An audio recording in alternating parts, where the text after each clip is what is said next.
9, last but not least, district rules, district organization bylaws, special rules of order, standing rules, designated parliamentary authority or lacking such. The latest edition of Robert's Rules of Order, newly revised, shall govern all other aspects of the meeting. 20? All right, our credentials report says that there are 20 PCOs signed in and eligible to vote. Is there any discussion on the credentials report? Seeing no discussion, accepted. Ma'am. Someone here. 21. Ma'am. I'm curious on if 7:03 we're supposed to approve this agenda. We never have. We're getting there. Okay, we skipped. We skipped because I was waiting for the credentials report, so I just wanted to read the rules, and then we will have we can have discussion on the rules and bylaws and everything that your heart so desires as soon as we get that credentials report done, which says there is 21 PCOs signed in, eligible to vote at this point in time. So now we are at the part where we will do an adoption of an agenda and meeting rules. So what I would like to do first is the adoption of the agenda. I understand that there is potential alternative agenda, so we will take that item up first. At this point in time, the chair would entertain motions to adopt the agenda. So moved. Second. Did nobody want to make a change? Mr. Kangas. I move that we amend the agenda to allow for a 20-minute session for chair's quorum.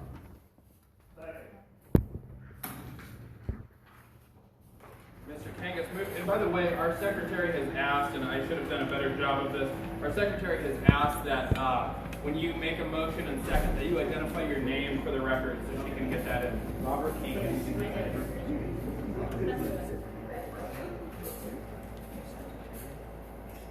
And who did the second?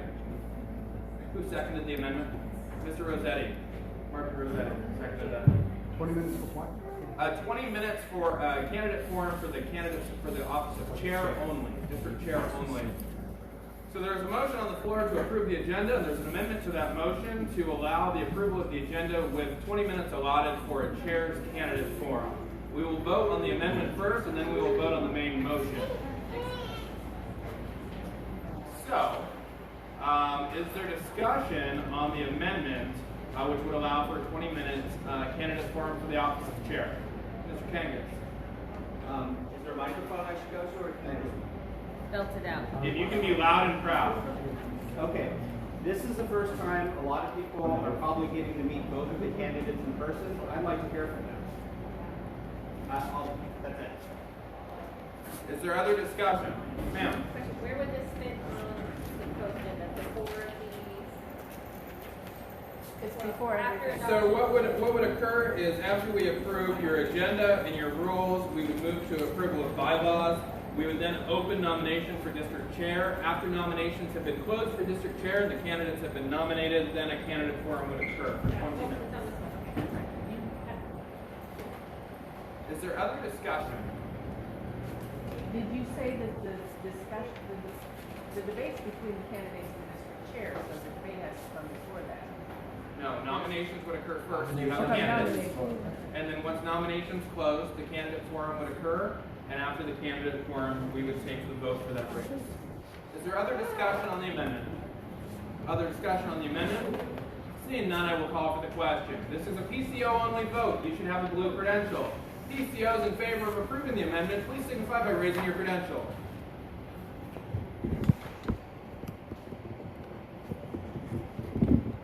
Opposed? The ayes have it. Amendment passes.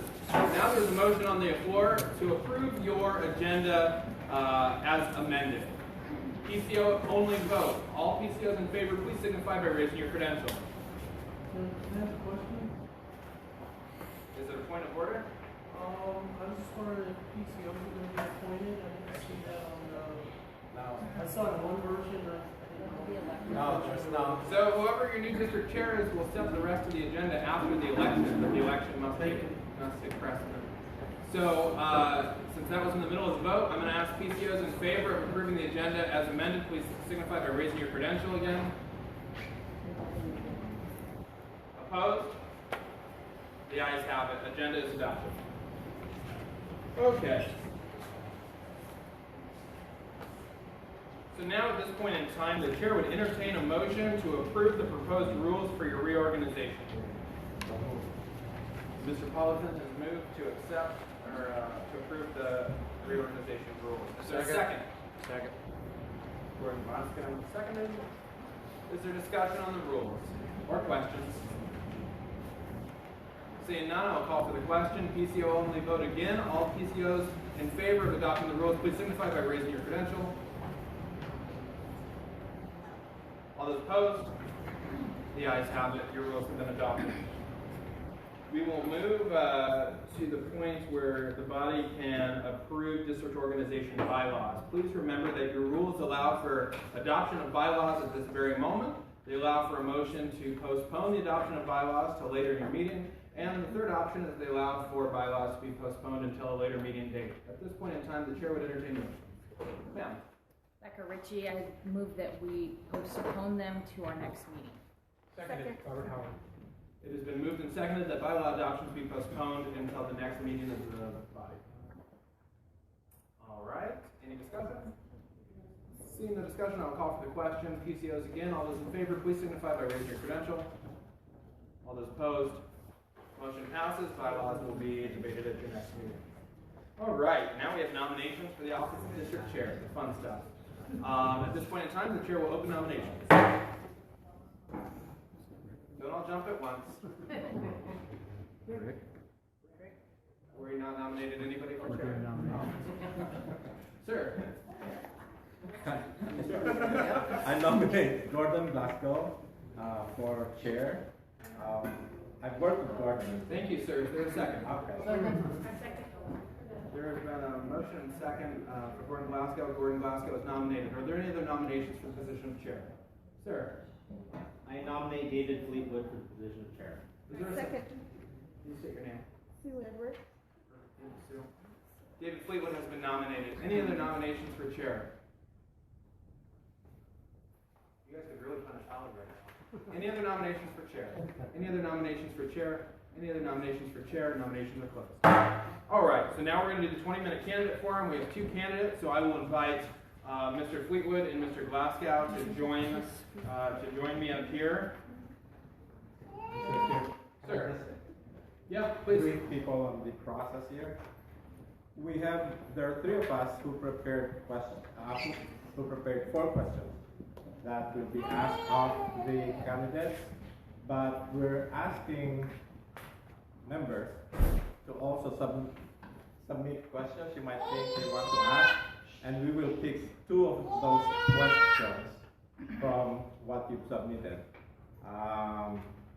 Robert Howard will pick those 2 questions. So if you're interested to ask, just write your question.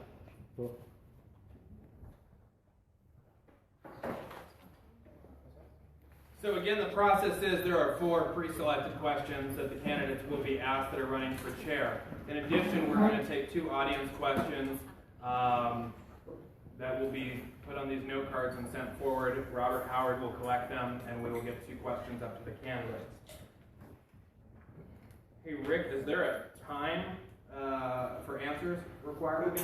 2 minutes for each answer. Azim. I need a point of clarification. The 4 questions that we have before us, were that approved per our rules that we just passed, or this is just Not in the rule. So your rules were amended, your agenda was amended to allow for a 20-minute question and answer forum, but the rules were not amended, and the rules don't have any guidance on this issue. Yeah, but the agenda, the questions that are pre-questions, were those posted before? So, are they just questions that, have the candidates seen these questions before or no? No, they were not, and there were three of us, myself, Robert Kangas, and Polly, who put together these questions, 4 questions. And I will tell you the 4 questions appear to be very riveting and hard-hitting. Decided to ask them. Bailey, can Yes. you repeat any of the questions that come from the floor as there is no microphone? Yes, ma'am. Loudly. The question that was asked from the floor was, have the candidates seen these questions ahead of time, and who participated in the vetting and creation of these questions? The answer was Rick Politan, Holly, and Mr. Kangas. Robert participated in creating these questions. The candidates have not seen them ahead of time, and the chair saw them about 5 minutes ago and assures the body that they are hard-hitting questions. All right, so gentlemen, would you like to stand or sit? Can the microphone be lifted? Yeah, but I'm going to pass it Much better. as we ask them these questions. And I am going to ask for a volunteer timekeeper, because the candidates will have 2 minutes to respond. Second? Okay, perfect. So, I am going to give the first question. We will start furthest away and work my way back, and then we'll just keep alternating.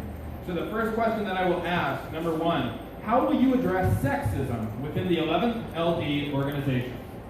2 minutes. One of the things that we need to do is to establish a balance within the organization that is representative of all of the members of the LD. And I want to expand this to say not only sexism, but also on the basis of gender. This LD is a majority-minority district, and that needs to be recognized and supported within the membership of the organization and also the elected officials of it. And I think as you see the people that I have brought together to run for office, you will get the answer to that question.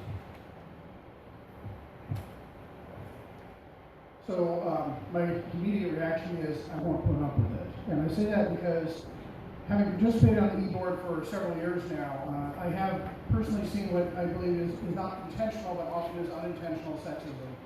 I've seen women who are strong leaders in organizations in the past generally put down or derided for having strong opinions or for speaking strongly, when the same behaviors for men are simply taking charge and demonstrating leadership. I agree with the larger issues about diversity in our district, but I think sexism is something that we are specifically having an issue with in this district, and it's something that people I've talked to have brought up almost unanimously in my conversations. You address it by essentially saying, no, we're not doing this. By growing our leadership and making it more inviting for women who have strong positions, strong opinions, we effectively create a balance where sexist behavior is simply not tolerated. That's how I see it, and I believe many other people feel the same. Thank you, gentlemen. The next question is, if you are not elected chair, how do you plan on remaining involved in the district? 2 minutes, please. Well, I have actually been working on a plan with about a dozen to somewhere between a dozen and 2 dozen members. Gordon and I have actually conferred on this, and we have many points in common. I firmly want to see parts of that implemented, whether I'm the chair or not. I'll be working with this district, hopefully, regardless, to see those things happen. I don't intend to walk away. I don't intend to disappear. I've been here for about 10 years, and my main commitment is to see the 11th district succeed. And so, as far as I'm concerned, I'll find points in common, and we'll work towards making those happen. One of the projects that I've been working on over this last year was to gather the data from our precinct caucuses so that we could use that as a recruiting tool. And I've also noticed that the people who were elected as PCOs who were never reached out to by either the LD or KCDCC or the state party. And these are all issues that I want to address. I've been working on pulling the data together. We're 98.5% complete on our data. I've done about 75% of the data entry myself. That's about 3,800 records. I've constructed a database that includes that, stakeholder registration data, data from Vote Builder, and election results data. What I want to do to support the PCOs is to provide any new PCO with a packet of information like this. It's a welcome packet that gives them their Vote Builder access, their ID, their password, the link to Vote Builder, identification of the next training date for that, and also a profile of their precinct that includes the records of the people that attended the precinct caucus, and a profile of the voting history of the precinct. I've also got data that can be rolled up to the neighborhood level that can be used by our recruitment committee. These are projects that I've been working on over the last year. They're not complete yet, but they're at a point where they are usable. I intend to continue working on that. All right. what do you see as the main purpose of the legislative district, and what does the organization exist to do? Well, historically, people have seen the LD as being here to elect Democrats. I think it actually goes much further than that. That we represent the people of the LD. We need to be aware of their needs, and that's difficult in this LD because we go from the west slope of Beacon Hill to Georgetown, South Park, Tukwila, Renton, the Fairwood area, and Renton Highlands. And if you're aware of those areas, you see that there's not really a lot of commonality there. So part of what we need to do is to represent what the needs are of the people. That means that we have to be more familiar with the individual neighborhoods and what the needs are there. For example, we just recently got involved with the city of Renton when there was an issue of people with Section 8 vouchers being evicted. We went to the Renton City Council and supported an ordinance to prevent that type of discrimination. I want the LD to be more involved in those areas. I want us to also reach out to different ethnic communities, communities of color, and identify the needs of the various communities all through the LD and try and bring those needs forward, recruit people to be involved in that, and not just look at the legislative level electing people. Certainly we need to do that, but we need to use that whole structure of involvement to bring out more people to run for office that can adequately represent the entire LD and the needs of the people. So I often hear that our goal is to elect Democrats, and I think a lot of people justify our existence on that, on this idea that it does common good simply by electing Democrats.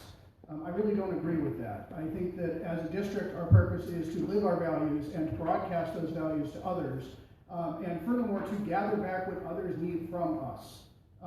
Membership here should be a privilege, and it should be an honor, and it should be something that benefits each member and that people outside in our community get to see from us and what values we bring. I've mentioned this before. Immigrants, we often say they're not reachable. And we say, we can't get them to vote, we can't get them to be politically active. But I know a lot of immigrants, I work with a lot of immigrants, they have one thing in common. They all go join a church. Why do they go join a church? Because it gives them a connection to a community. It gives them people who will help them when they have problems. It gives them a social experience. And when they're down and when there's trouble, that church comes to their aid. We can live those values too without necessarily the religious aspect. We care about these communities. We care about immigrants intensely. We care about communities of color. We need to give them something that will make them want to come to us and be part of our community and bring their perspectives in and change us in a way that makes us our mission appealing to them. So that is what I see our mission is doing, getting out there, bringing these people in, giving them something that they desire rather than us telling them what they should desire. Which leads us to the next and final question. What will you do to make sure that the membership and the PCOs of the LD reflect the diversity of the voters in our district? I think I just touched on that. So obviously reaching out in that way is important. I think as Democrats, we often like to tell people what they should want from government rather than finding out what they actually need. I think that we need to be involved in our community in encouraging our members to get experience on neighborhood boards, city commissions, and for instance, I'm on the planning commission for Renton, and I've learned a lot about the city. We need to be involved with our local charities that share our values, and the 11th piece to message that out so people know that we are a central place to come to help the poor, to help the needy, to help immigrants. And in doing so, that diversity will become part of us. We know the incoming administration is going to be very challenging for many people. That is an opportunity for us to step up and live our values and make ourselves part of the community in a way we're seen as a benefit, not just people ask for money and beg them to vote for us. All what he said is absolutely correct, and I agree with that. I think we also need to look at how we do our recruiting. There are a number of ways that we can improve this. The people that I have spoken to and that I have recruited to join me in this effort and to be on our recruitment committee do represent people of color across this community. That's an essential element of that. We cannot always go into other communities and have any legitimacy in speaking to them. We have to start from that standpoint. So that's one element. The other is to encourage our members to go out and be involved in other organizations, not just on a one-time basis, but to also draw in people. A lot of people are now having friends come to them and say, I want to get involved, but I don't know what to do. I don't know where I need to be involved. I want to approach these other organizations, whether it's social justice organization, environmental, community rights, LGBTQ rights, any of these other organizations, to, at the very least, provide us information that we can have here, so that if our friends come to us with that question, we can say, come to the meetings, we've got all of this information, look through this, see which ones you want to be involved with, and when you go out there, be involved as a Democrat, and we make it obvious that we are Democrats being involved. Because what I have heard from other people is that we as Democrats are not active. We come here, we listen to committee reports, and that's it, we don't do anything. That needs to change. We need to be out there and active in the community and letting people know that we are Democrats and that the Democratic Party supports them. That is what is going to help draw these people in, and as they come in and find out what we are doing, what we can actually do, they will join us. Thank you. So, question for the audience. What are you going to do to modernize the district with regards to technology? I think we've all been looking at that. This is the first step. We are looking at ways to live stream. We have any number of people in the LD organization that are tech savvy. The people that I've been working with are putting together a coordinated plan of how to use social media and digital media to have a better presence out there. The database that I've been working on is another technological area. We need to integrate this data and make it available to our members, our PCOs, so they can do a more effective job of recruiting in their precincts. We also need to make it available to all the people that are directly working on the recruitment committee so that they can more accurately target their efforts. There are a lot of things that we will get into as we go along on that, but that's certainly the first starting point, and I've already started building the pieces of that. So on this topic, I think Gordon and I have a similar background. I'm a software engineer at Amazon. Obviously to me, our technology platform is at this point quite dated. I definitely want to change that. We are not doing much on social media. We simply post notices. That needs to change. We do need to live stream. I've been firmly pushing for live streaming for years. But more importantly, we need to build scalable solutions that support our PCOs and our members in their efforts that are uniform with what we want to do at the state level, and not trying to build our own separate system that we would then be responsible for maintaining forever. To that end, I've talked to some members of the state committee, and I intend to move forward with trying to make a unified approach that will scale out to other districts. I also am bringing in, if I win as your chair, I have a number of colleagues at Amazon and my former employer, Microsoft, who specifically want to contribute to a single district to help them build a technology platform. We can bring in a lot of talent if we don't look and say it's just somebody in the 11th. I think that limits what we can do to what people here who have spare time doing. And I have a team ready to do that.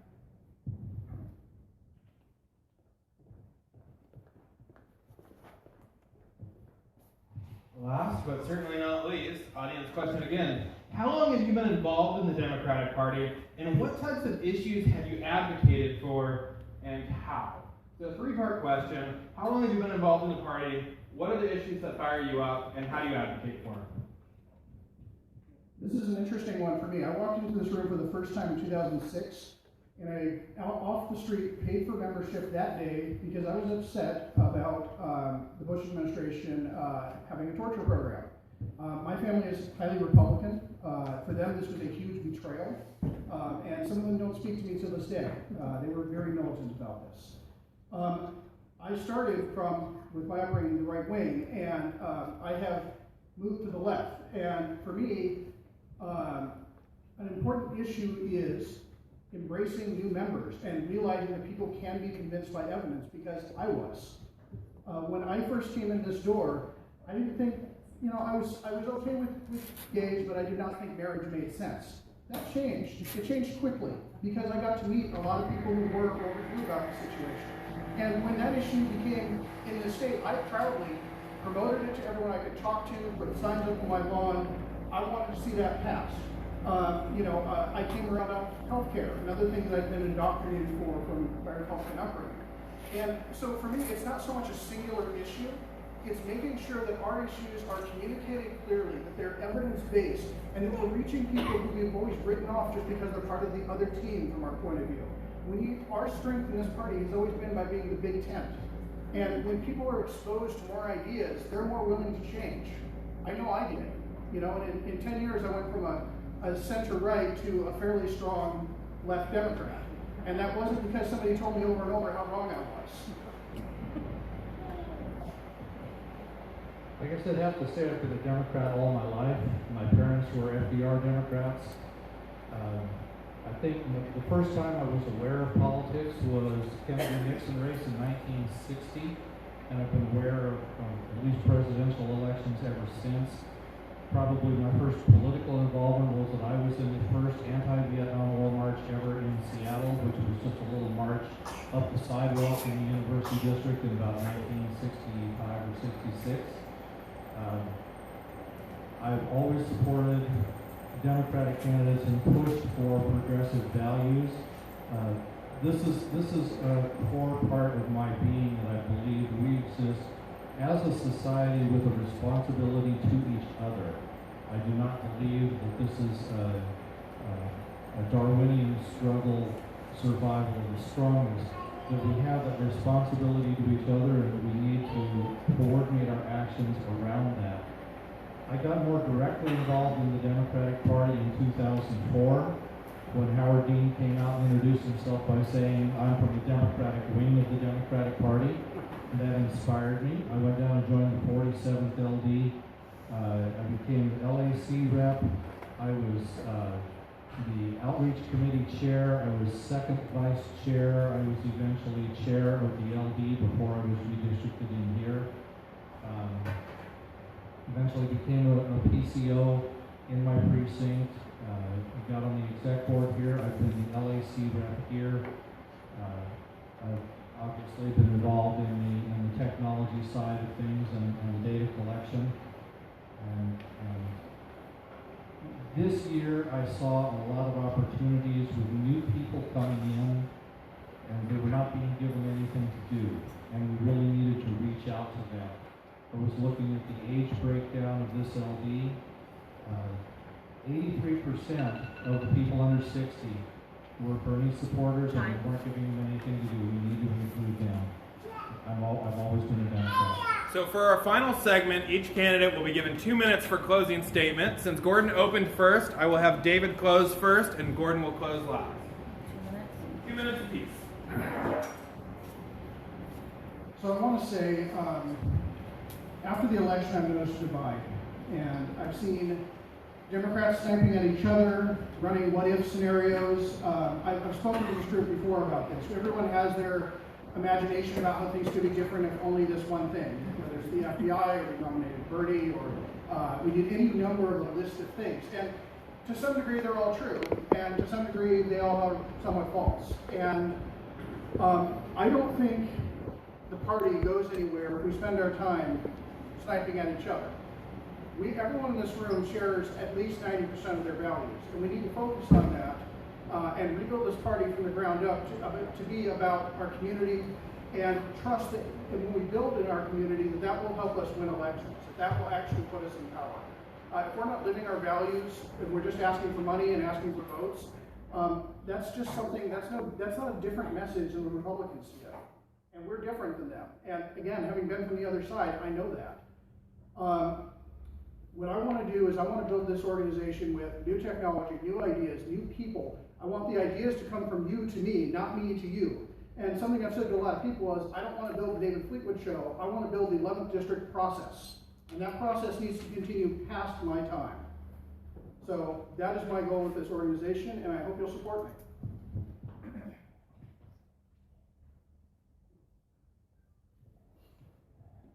3 days from now, Donald Trump will be president of the United States.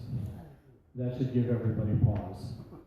This has been the craziest election year that I have ever seen in my life. And there's been craziness on both sides. That has to end. Everything that we have fought for over our lifetimes and beyond that, all of the progressive programs that have been put in place, are going to be under attack within the next 4 years. We have to address that. We have to come together to work on that. We will have to address the fundamental issues within the party because there was quite a division here.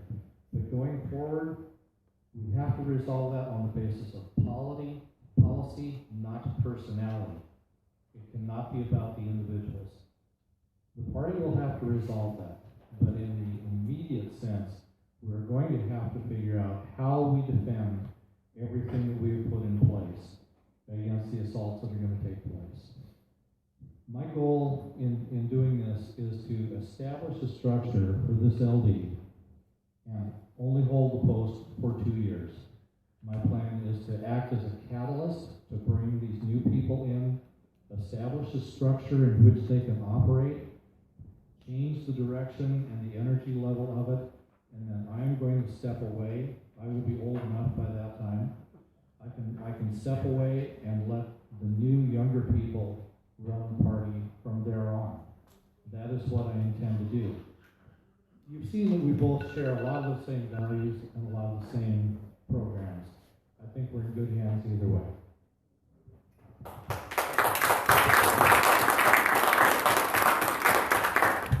Thank you to both candidates. We have two fantastic candidates for you to decide from for the local press in 1995. So, at this point, it is a contested election, so PCOs, you should have received a ballot pack. I will ask you to get out that ballot pack, flip to the back of the pack. The first letter in your ballot pack should be F for fantastic. On that, I'm going to ask you to pick a name. Again, David is in the black jacket and Gordon is in the blue plaid. So you will write David or Gordon on the line. Please print your name at the top of the ballot pack. Sign the ballot pack. You do not have to put your precinct number, especially if you do not know your precinct number. So just a name and who you'd like to be your next chair.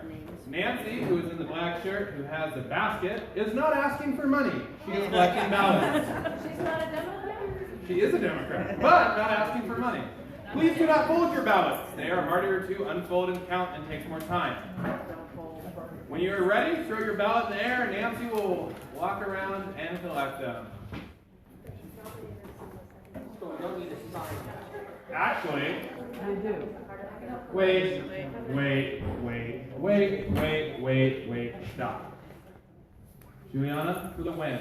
According to your rules, the nominator and seconder are entitled to 1 minute speeches. So, Mr. Glasgow was nominated first. The maker of the motion can rise for 1 minute if you so choose. Do not vote yet. These speeches might change your minds, folks. Come on, Rick. Come on up here. So, I nominated Gordon because I worked with Gordon. I used to be in the 47th as well. And he did run the 47th well when he was the chair. And during my term as chair here, during the caucus, we've been really working very closely. Helped me a lot in the technology part of caucus. So. Thank you, sir. Who was the seconder of that? David Fleetwood. You ironically seconded the motion for Gordon. Would you like to speak? That's why Gordon is a great candidate.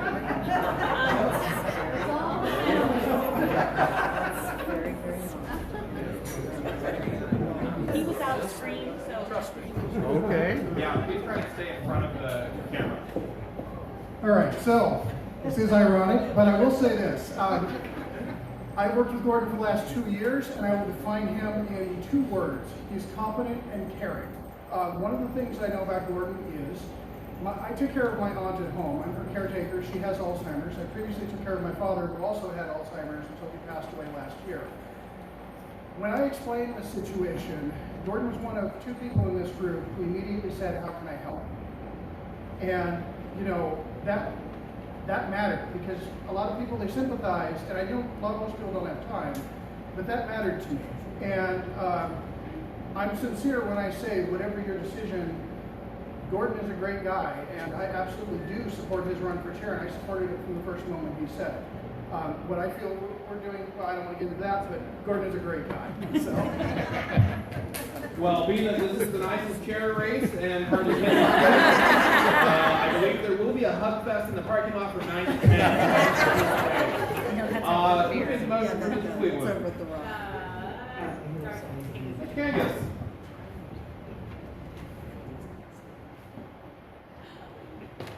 All right, damn it. Why are you going to make us choose? Okay, so I've grown to know both David and Gordon and respect each of them equally. I think each of them will do a great job for this district. It's up to you to decide who is going to lead this district. I think we're going to be in good hands, and I've come to know David over the years, and I really respect him.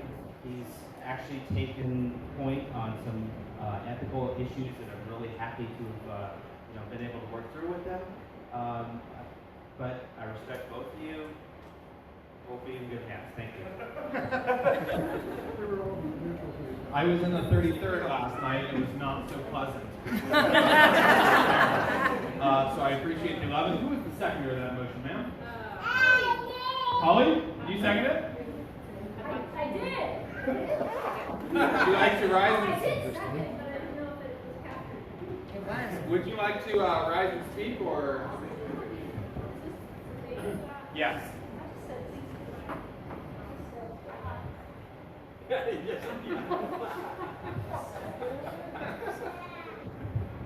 So, I support David Fleetwood because I've known him since he started in the 11th, but he was very supportive of me when I was chair. And I will say being chair of this organization was one of the most difficult things I've done in my entire life. And he was one of the few who was supportive. He always had a friendly thing to say. He understood the challenges of the 11th from a different perspective. He understood how challenging it was for me as a woman to be up in front of this group and the challenges I faced as a result of that. And I really appreciated his support throughout my chairship.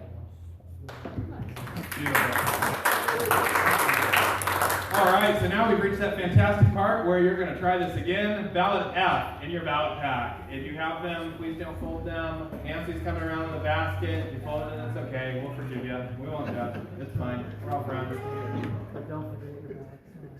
Yes, please print your name, sign it. Put it in the air. All right. Well, Can we get another credentials report? Can you try this one again?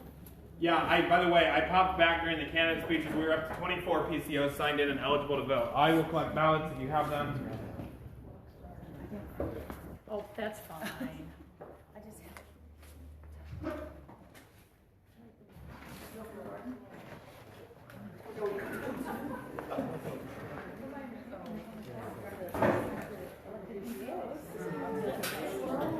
So, something. Again, if you have ballots, please raise them in the air. Last call.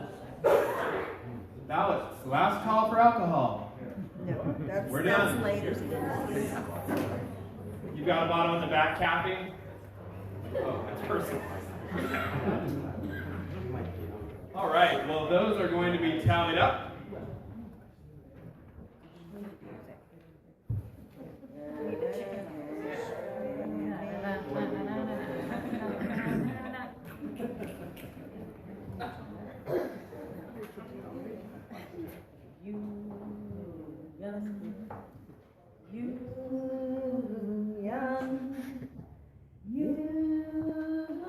Really loving group. It's the Von Bapp family chorus. With only 24 votes being cast, but what I would like to do during this opportunity is ask current members of the 11th Democrats Executive Board, including the chair, to please rise to be recognized by the body for their 2 years of hard work.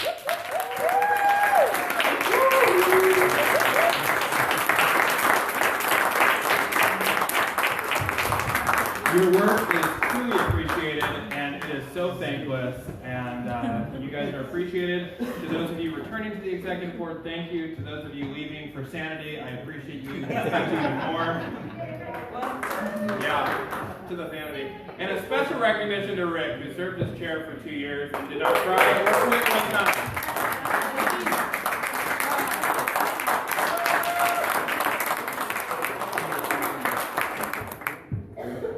Point of information, I do think he did cry once.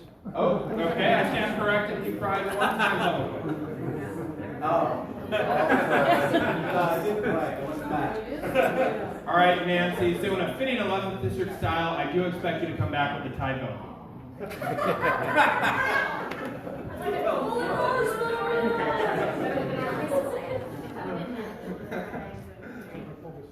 Settle with an arm wrestle and a weight loss. Rock, paper, scissors. Ooh, a dance off. Yes. Oh, yeah. Oh, yeah.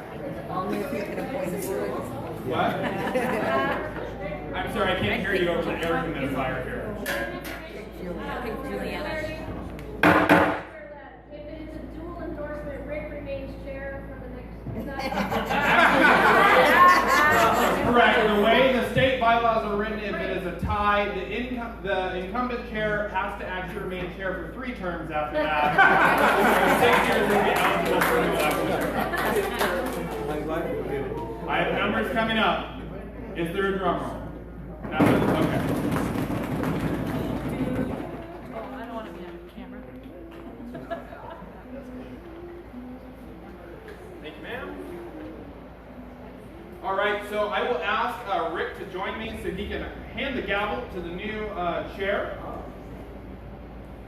And in a vote of 14 to 10, not a tie, I would ask the body to please welcome their new chair, Mr. David Fleetwood.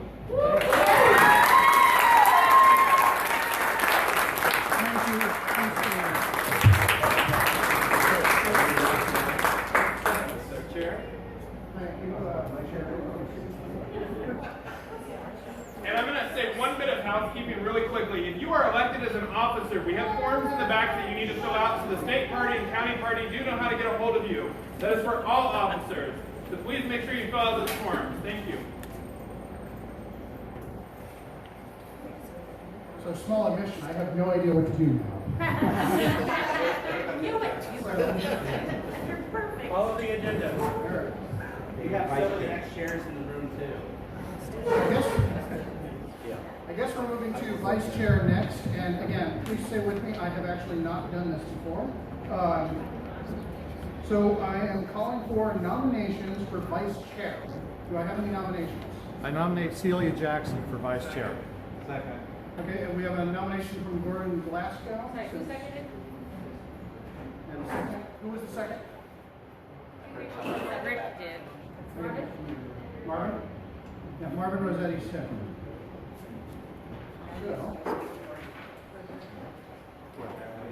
So, is there any other nominee for vice chair? I nominate Gordon for vice chair. Oh, second. I decline. Okay, Gordon has declined, and I want to tell you something about that just because I want you guys to understand why. Gordon is very committed to us having new members in leadership, and he, just in case anyone was concerned there was like any issue there, he really wants to see this district grow with new people, and he told me ahead of time he would not be doing a vice chair role for that reason. We have one nominee for Celia Jackson, seconded. Any other nominees for vice chair? Going once, going twice? Okay. Say what? You just repeat it. Is there any other? 3 times. Okay, 3 times. Going a third time. Okay, nominations for vice chair are closed. I think I got it. So, does anyone, how does this work? I move that we vote by acclamation. One candidate, let's move that we, I have a second. All those in favor of voting by acclamation? Aye. Opposed? Seeing none? So all those in favor of Celia Jackson for vice chair?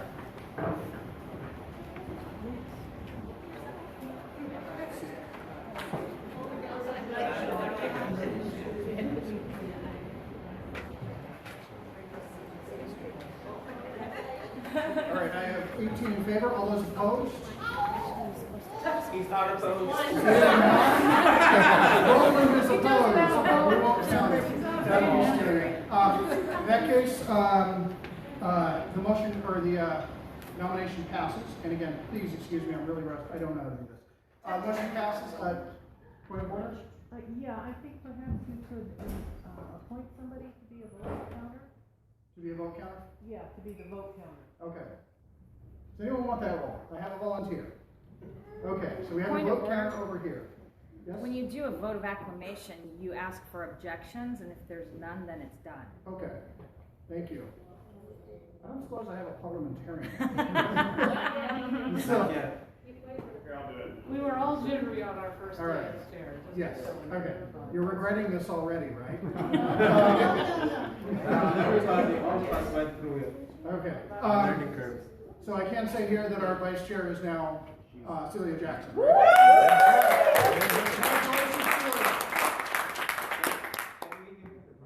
Chair, Yes. can we hear a 1-minute speech from Celia? Yes.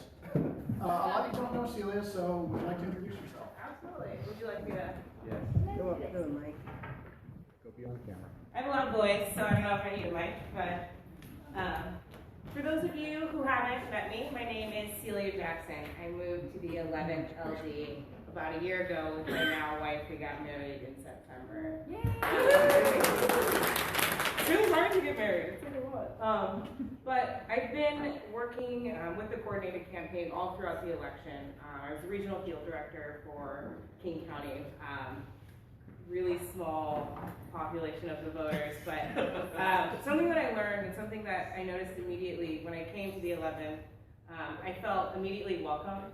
I'm not only biased because this is my home LD, but there are so many people that saw me new to the community and brought me in, and I really appreciated that, to find a home here. But moving forward, I think we need to take that a step further. I think that there are a lot of folks in our community that aren't represented and are just waiting for us to reach out a hand and bring them to the table. And I think that it's important that we all are willing to offer that hand.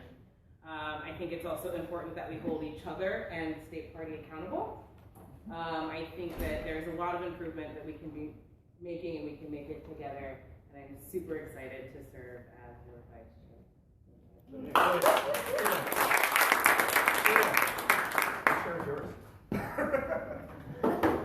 It's some chairman.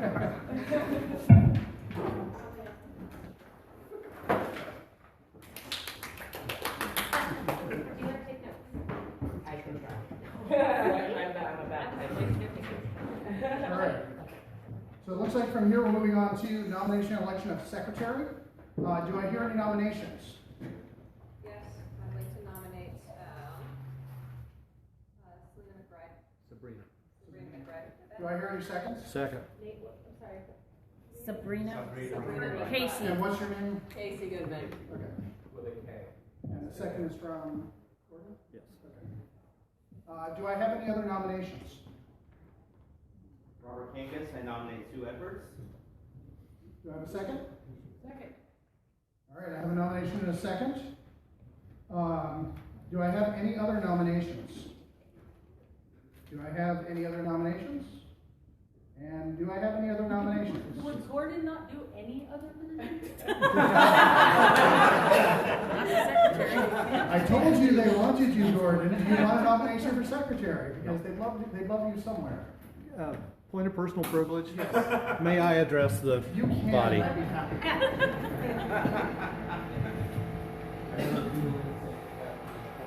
Yes. Seriously, as I told him earlier, the reason that I did this was to get new people in. I was willing to run for chair to be a catalyst to put this team together. I'm not looking for a career in politics. It took me a long time to decide whether I even wanted to run for chair because I know how much effort that takes. I've done it before. I have 2 major projects that are holding, and I had to decide between these 2. One was run for chair and do this. The other was to take care of a personal project, which I'll share with you so you understand. I've got a classic sports car that's been under restoration for years. My wife has told me that if I die before finishing the car, she will bring me back to life so she can kill me. She's a librarian, she's very resourceful. I take that as a serious threat. So I want you to go ahead and bring these new people in. I'm going to go ahead and nominate some more of them, but I really want you to bring these people in. You're not interested in continuing in LAC? No. We've already got a new LAC chair, Becca Ritchie. Well, maybe. Hey, one more hand. Maybe not. I am hoping he continues with the PCO ideas he laid out, though, because I quite like that. Okay, so we have 2 candidates. I'm not sure what our formal process is. I think I can give them each 2 minutes. 1 minute.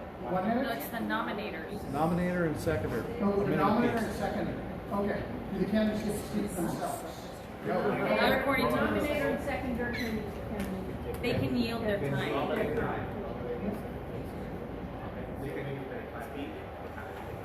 Okay, so the candidates have the choice to speak for themselves or letting their nominator and second speak for them. Oh, the nominator has to see the time if they want. Okay, so our first. I see my time. You see your time. So, Sabrina. Okay. Sabrina, would you like to speak?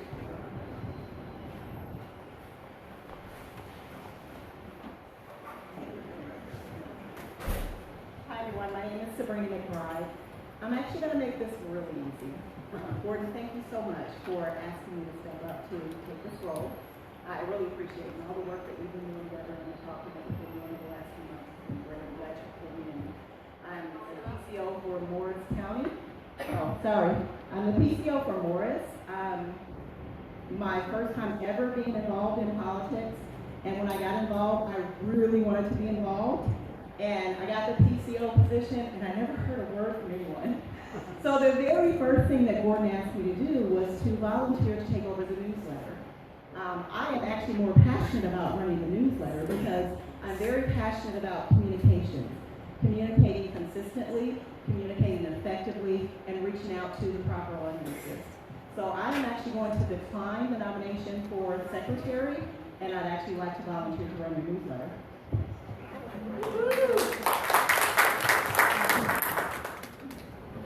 I am okay with that. Okay, we have no opponent to Sue Edwards. So Move for acclamation. move for vote by acclamation. Second. Okay. Is there an objection? Is there any objection? Okay. So all those in favor of Sue Edwards for secretary? It's done. It's done? There's Okay. no objection. No objection. No objections? Okay, then Sue Edwards, you are now our secretary. I believe she can come up here, can she? Yes, take a seat. You want to take notes? Yes. Would you like to she say a does. few words? Yeah, would you like to say a few words? Please come up, say a few words, and take them to the laptop. My name is Sue Edwards. I'm new to District 11 politics, although I've lived in District 11 for almost 30 years. The reason that I decided to get involved is because I see a great need for all of us to be able to come together.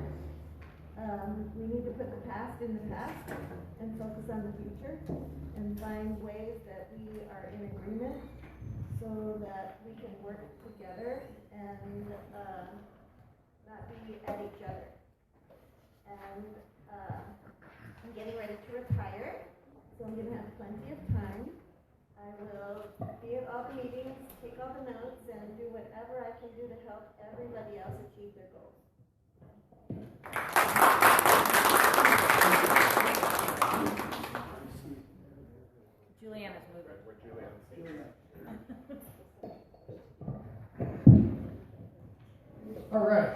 moving on, we're almost halfway there. We have nomination, do I hear any nominations for treasurer? Robert? I nominate Robert Howard. Second. So Robert King is nominated, who seconded? Rebecca. Rebecca, okay. We're gonna give them just a second to catch up here. What's your last name? Oh, David. Yeah, we're letting them catch up. Repeat again, who was nominated by Robert Howard was nominated by Robert Kangas and seconded by Rebecca. David, got it. Got a few Rebeccas here too, just like we have a collection of Roberts. Good name. Yes. Yeah, we've been making the bonds over here. Okay. Tell me when you're cut out. We're good, thanks. Okay. Are there any other nominations for treasurer? Are there any other nominations for treasurer? Are there any other nominations for treasurer? Mr. Chair, I move that nomination be closed. Done. Second. I move that he takes the office by acclamation. Second. Yes. Any opposed? No. Hearing none, we have a treasurer. Thank you, Robert. You want to speak? Sure. We're all getting our practice in. So, thanks all. I'll make this brief. So I've been with the 11th for about a year and a half. I've been looking for any ways that I could participate and be a part of it. I've been your treasurer for the last 6 months. I'm really looking forward to working with David on modernizing our district in any way that we can. One of the ways that we've been working on first is to get rid of the expensive click and pledge option that we have been working on last year, which takes up almost 50% of our membership dues just by itself, and moving to our own payment gateway, which we will be rolling out this week. So it will be released and everything will be up, and we'll be able to take memberships on the next year through that system and not pay such a high rate. So again, I'm looking forward to being your treasurer for the next 2 years, and thank you for your vote. And I want to second, I saw his progress on that. He is going to be saving us a lot of money with this. We were paying quite a bit for clicking right. Okay, the next, do I hear any nominations for state committee woman? Robert? I nominate Kate Brewer. Second. Second from Pam. Pam. Carter. Okay, do I hear any other nominations? I nominate Celia Jackson. I have a nomination for Celia Jackson and a second. Do I have any other nominations for King County Committee Woman? State committee woman. Or sorry, State Committee Woman. Ha. I was looking at the next line.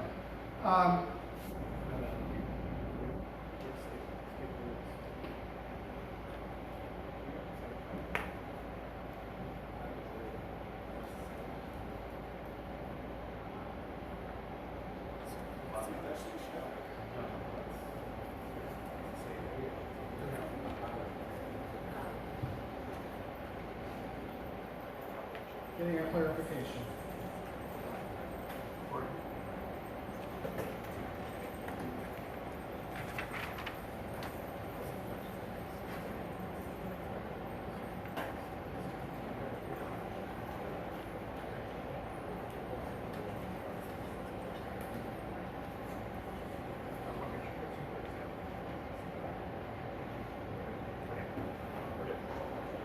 Okay. Do I hear any other nominations for State Committee Woman? Do I hear any other nominations for State Committee Woman? I think that's the third time I said that. Hearing none, nominations are closed. Would Robert like to speak for Kate? I believe he nominated her. I would like to cede my time to Kate. Okay. Speak for herself. All right. Come on up. Do we have a timer? I believe it's 1 minute for this. 1 minute? Yeah. Okay, 1 minute. Tell us when you're ready. It's ready. I'm Kate Crowe, your current state committee woman, or was right up until the end of this year. I am a servant leader. I love serving people. I think a lot of you know that I've come through the district. I've served in many capacities. Late this evening, I wrote down a list of many things that I've been doing in this district, and I finally got to a point where I got elected as a Tacoma City Council member, where it became harder and harder for me to fill the major roles. But I've already been chair. I've done so many other things that this was the right fit for me, and I'm very, very passionate about it. I'm really well connected. I'm on the rules committee, and I'll probably get back there again. I know the feeling of some of this body and the large effect as far as what we want to do about caucuses, what we want to do about the next chair. All of those changes are coming up. I have every interest in serving you to the best of my ability. I heard one comment that I don't communicate enough. I used to write the articles to the newsletter, and so I will be doing that in this next term. I believe Gordon, were you who nominated Celia? The second. Oh, the second for Kate? So both get a minute. The second is Pam. Would you like to speak for Kate? Kate, you want another minute? So I think we'll ask up front, so you will just speak for 2 minutes if they like. Anyway, this is my passion. I've learned, gotten to know many representatives across the state. I think I understand the structure well enough. I'm very close to some of the DNC members. I think I carry your voice right to where the decisions are made. And I know, if you know me at all, people listen to me when I'm talking to them for you at this meeting. I would really like you to vote. This is my heart and my passion. It's exactly what I should be doing for you. And it's the only thing I can do for you at this point. I've served in every capacity, been asked if I would become an elected, did it when called, love that too. And I would hope that you'll help me at least keep one more term as state committee woman, because it really makes my heart sing to help you, the membership.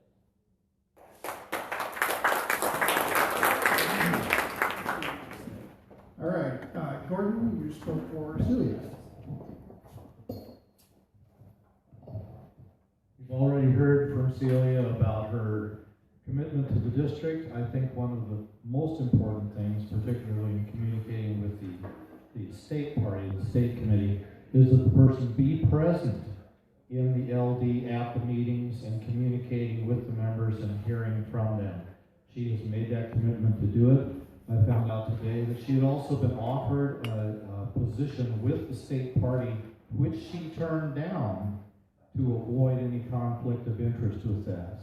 I think this demonstrates her commitment to really representing the LD. She knows the people. She is dedicated. She's obviously shown her commitment, the number of hours that she put in during the coordinated campaign. She is a very dedicated supporter of the party and wants to really be involved in the community here. She is making her home here, and that is a long-term goal of hers. All right, and who seconded Celia? Yes. Would you like to speak? Yeah, sure.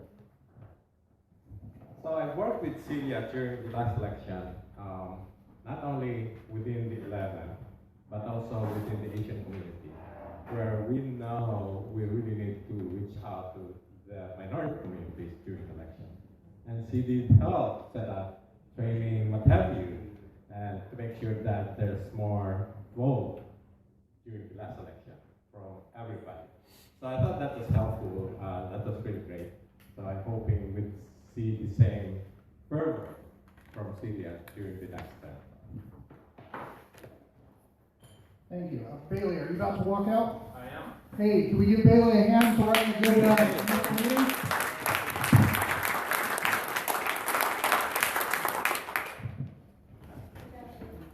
Okay, so I believe this next part here requires our secret ballots, and I believe it's the last page of the ballots.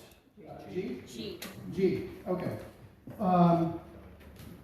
So who's going to be gathering and tallying? I believe it was Larry. I'll gather. Okay.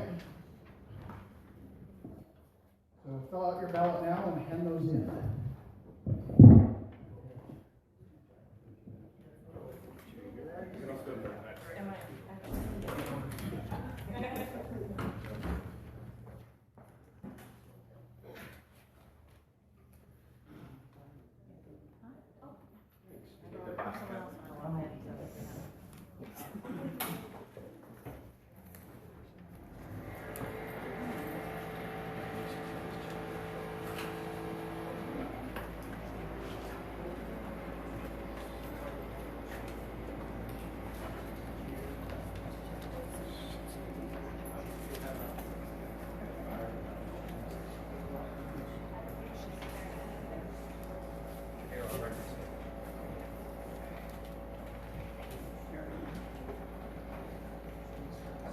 Any others?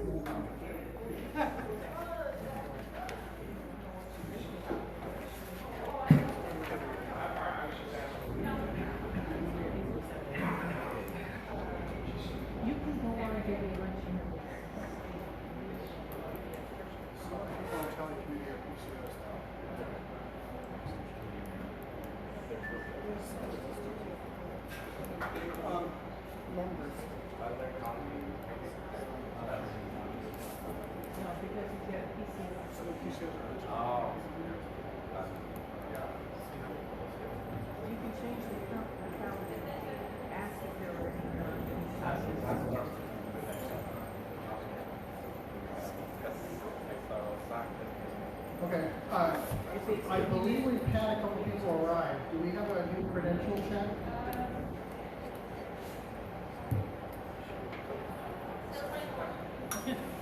Okay, but I know Zach just arrived and that's fine.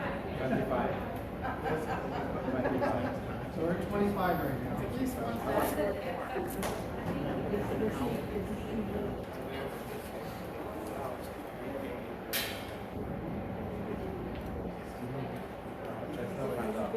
Magic meeting, we do not do it morning time. They can vote for the chair. Decisions are changing. There's usually a cutoff, but you arrive after the cutoff, and you can.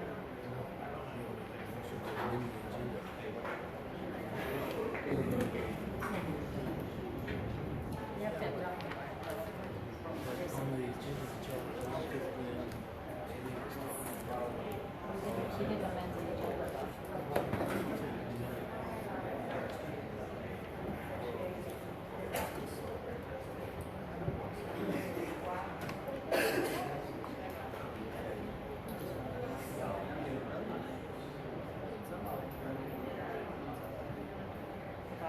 So I have a question.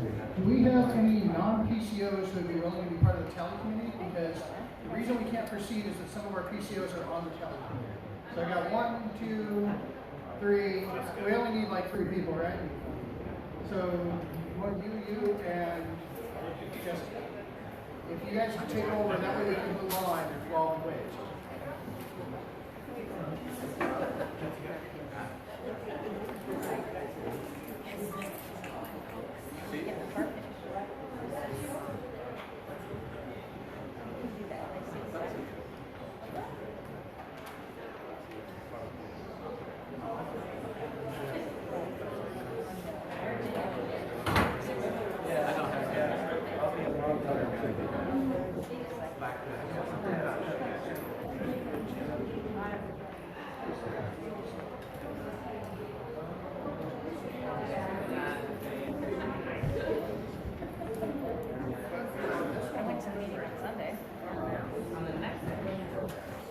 Okay, I do have results.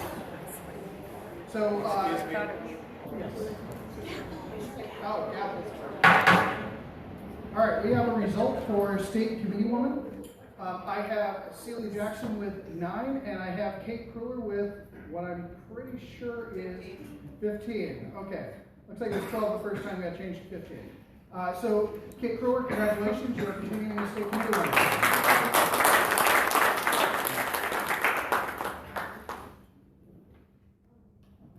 All right, moving on. Do I hear any nominations for State Committee Man?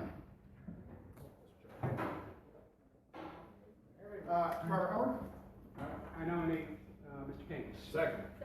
Second from Marvin Rossetti. Do I hear any other nominations for state committee men? Do I hear any other nominations for state committee men? Do I hear any other nominations for state committee men? Mr. Chair, I recommend that nomination is closed. Hearing none, nomination is closed. I move to accept the candidate by acclamation. Second. So, moved and seconded. Any opposing or any opposed? Hearing none, we accept Robert Kangas as state committee member. Probably using the gavel too much. It's fun, isn't it? It is. It's very rewarding. And by the way, as I see more people are leaving, I would like to thank Holly over there for helping us with our questions and for her service as a chair, which she did a nice job. Thank you, Holly. And you're not off the hook. So, okay. She's So, going to DC? is she? Yes, she is. Yeah. Yeah. Kathy are going to DC. Very nice. Okay, so we have a new state committeeman. Do you want to speak, Robert? Sure. Okay. And thank you for your patience.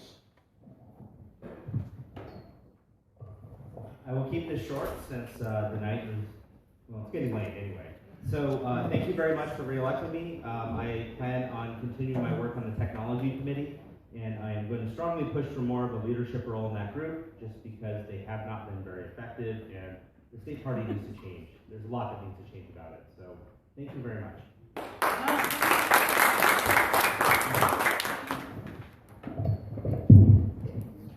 Okay, moving along, we have, do we have any nominations for King County Committee Woman?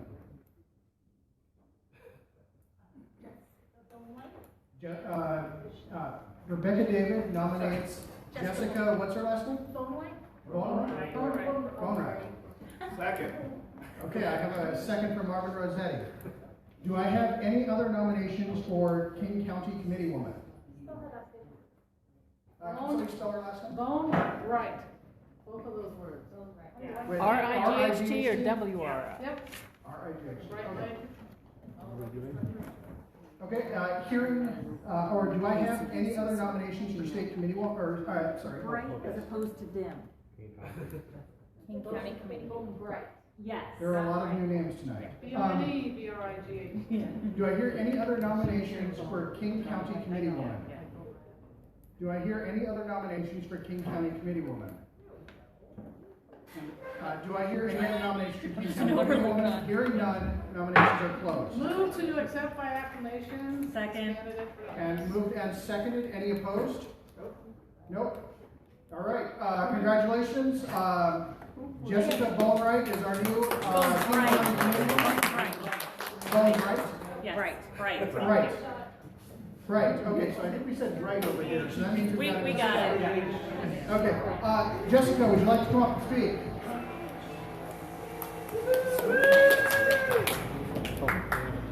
Thank you all for the support. I relatively recently retired and looking forward to getting right in the party. We got a lot of work to do. Thank you. I agree. Especially in Colorado. Rebecca David nominated and Who was who seconded this nomination? Marvin did. Okay. Do I hear any nominations for King County Committee men?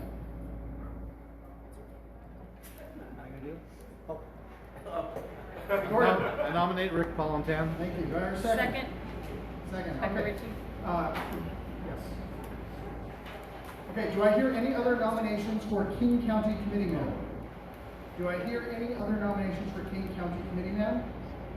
Do I hear any other nominations for King County Committee men? Hearing none, I close this nomination. I move we accept that candidate by acclamation. Second. Seconded. Do any opposed? Hearing none. Congratulations, Rick. You are our new King County Committee member. Yes. Clarification? Absolutely. Spelling your first last name? P-O. I actually knew that one. Do I have any nominations for King County Committee Woman Alternate? And if anyone wants a clarification of what that means, just ask. I know we have a few people here. Rebecca David nominates Rebecca Ritchie. Okay, I have a nomination for Rebecca Ritchie. Second. Seconded by Gordon Glasgow. Do I have any other nominations for King County Committee Woman Alternate?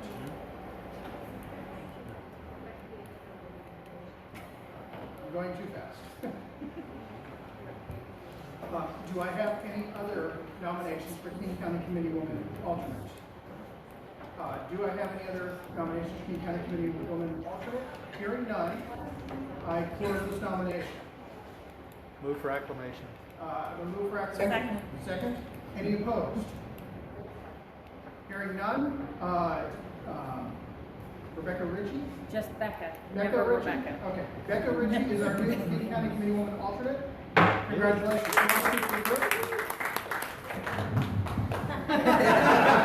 She wants to wave. So for the record, we got a nice wave. We're gonna get out of here by 9. That is the goal here. We don't overwhelm the secretary. Clarification. Yes. Spelling of the person's name. Becca Ritchie. BECCA-RITCHIE. Okay. Do I hear any nominations for King County Committee Man Alternate?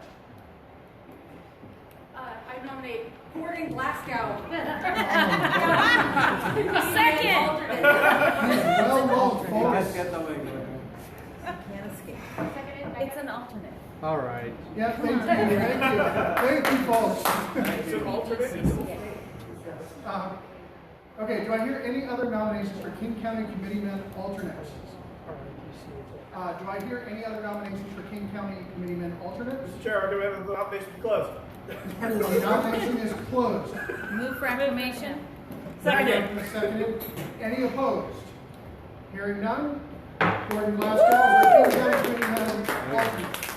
That's a choo-choo trademark. That means you have to come to meetings. Now, yes, you are now obligated.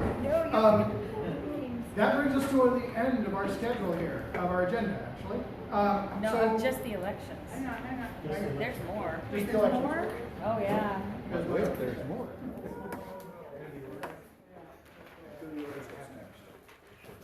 Approval of PCO application? It's not on there. For some reason, that's not on. It's not there. We would have to amend the agenda. Do we suspend the rules? For what? So I have two versions of this proposed agenda for tonight. One Next month that address all includes, this. yeah. I'll speak to it. So we already approved the agenda, wouldn't we have to suspend the rules to just run this Well, through? that's once it's on the table back there.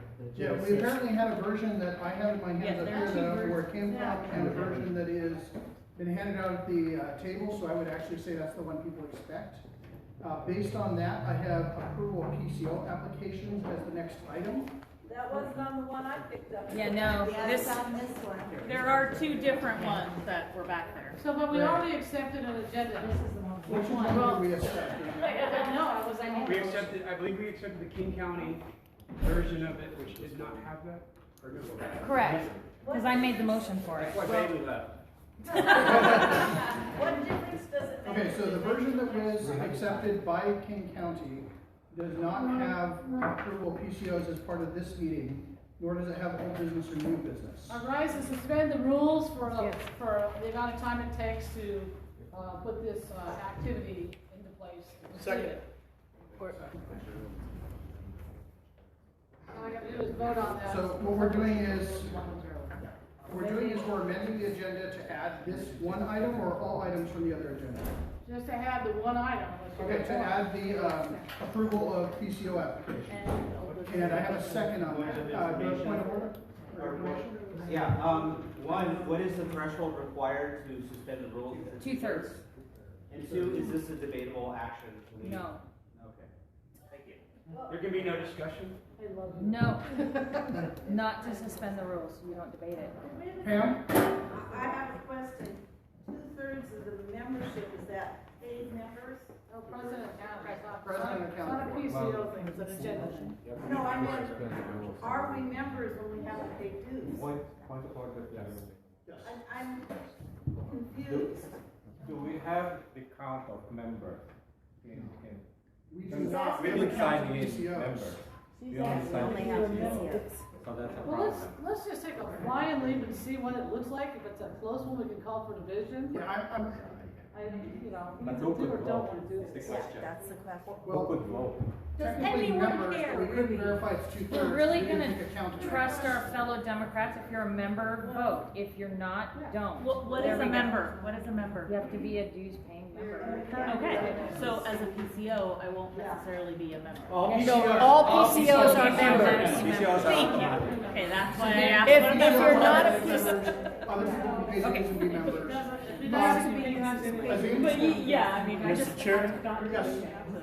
I rise because, of the confusion, on the table we have back there, this agenda that says approval of PCO's applications. Yes. And when we went for the vote, I did not hear specifically that we are voting on the King County's agenda.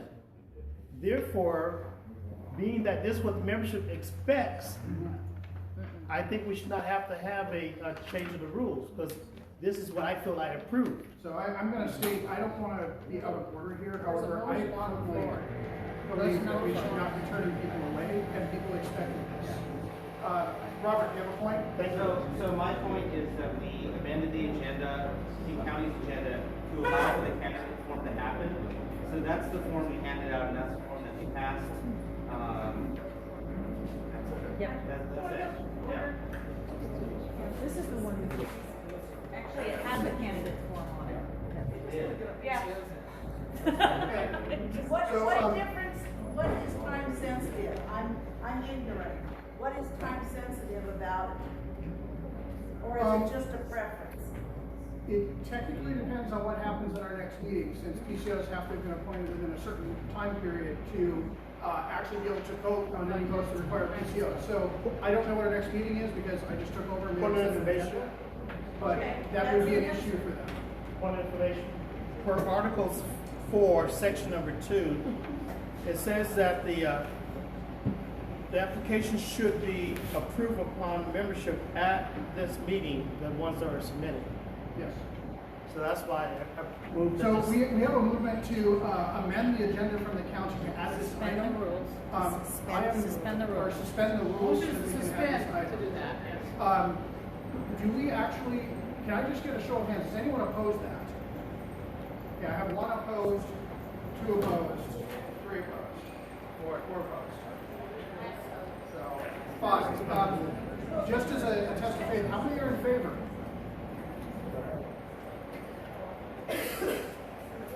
So,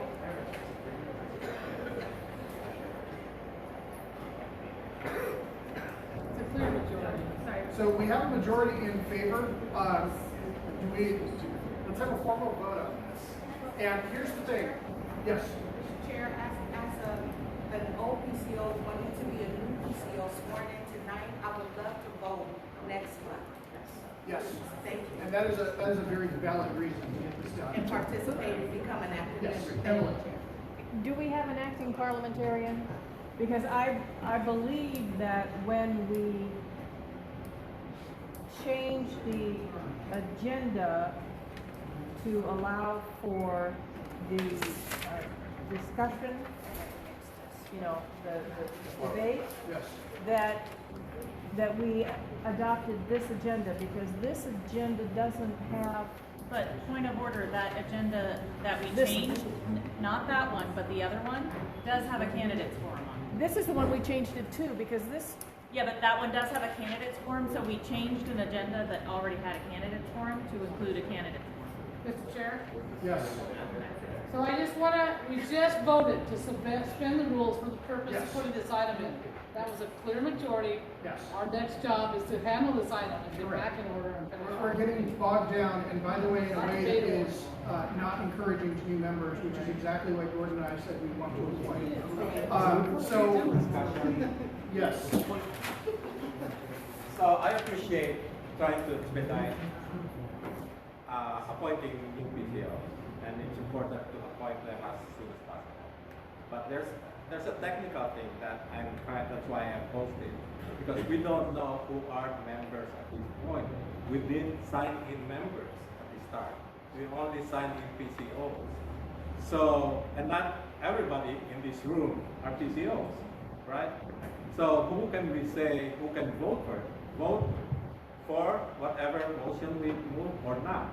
So that's why I oppose the motion. That's all. I'm not opposed to everyone. Point of order, we've already voted.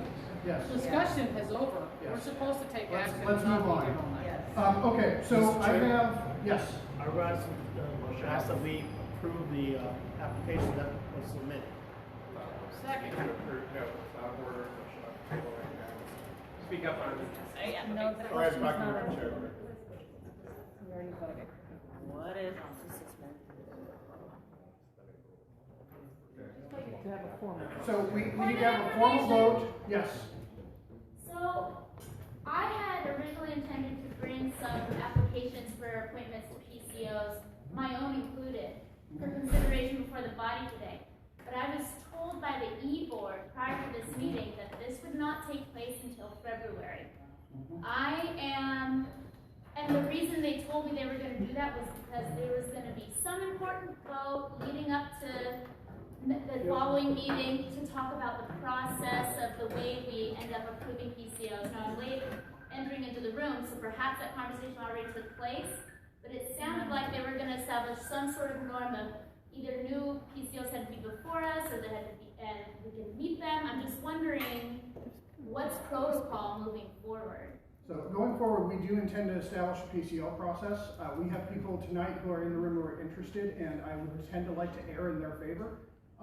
The old E-Board, I do know that there was a discussion around that. I don't think they have the authority to bind the new E-Board. And we have essentially had a motion here to suspend the rules in this instance. And that has, we're about to actually do a formal vote on that. I'm sorry that that wasn't better communicated, but I don't think the old E-Board really had an idea of what the process would be after the election. So right now, I believe the next step is to actually have a formal vote to suspend the rules and add, so that we can add this item to approve new PCOs. We did it already. So that was No, it was not. So that was me asking. No, it was not. That was a straw vote. That was me seeing what the sentiment in the room was. So all those in favor, and I'm going to point out, this is for voting members, and obviously we do not have a current count. This is for actual members of the district. If you are not a member of the district, you don't have a real count. I'm just going to have to take your word for it. We have no members because we can't pay our dues this year. Well, Because no one was taking money. we will be paying No, our some dues. people did pay. Yeah, we have people who've been paying dues. Nobody's been removed yet that I'm aware of. So all those in favor of adding the agenda item, suspending the rules and adding the agenda item to approve new PCO applications? Can I turn in my application? Yes. You can. Seriously, people are just piling them up right now. If you want to bring them up, do it. Only if this vote passes can you do that. Yes. But right now we're just suspending the rules. Those in favor of suspending the rules for this purpose? I have 1, 2, 3, 4, 5, 6, 7, 8, 12. Okay. Those opposed? Okay. Any abstentions? All right, so Needs to be 2/3. yes, I was going to say, based on what I have there, that is not actually 2/3. It's 12 to 5. Present and counting. What? Present and voting. 12 to 5, If they that's don't vote, 2/3. it That doesn't is count. That is 2/3. That's That's 2/3. Okay, so rules are suspended, and at this point, do I need to call a motion for this? All right, does anyone have a motion for this item? Azim? Yeah, I move that we go ahead and approve the PCO applications, and including the ones that's being filled out right now. from the lady over there. Okay. No PCO. Do I have a second? Second. Okay. Emily Willoughby. All those in favor Well, of we get to adding- talk, we get to debate Oh, that. do we want to have a debate? Yes, we Okay. do. Thought we've been doing that. Sorry, 9 o'clock. All right, do I have a speaker for and a speaker against? Against. Yes? I'm speaking for. Okay. My name is Azim Underwood, past chair of this district, state committee man for many years. I've seen people come and people go, and we have people that's been coming to the meeting that wants to be a PCO. So I ask that you vote them in tonight, embrace our community that we talked about embracing and including.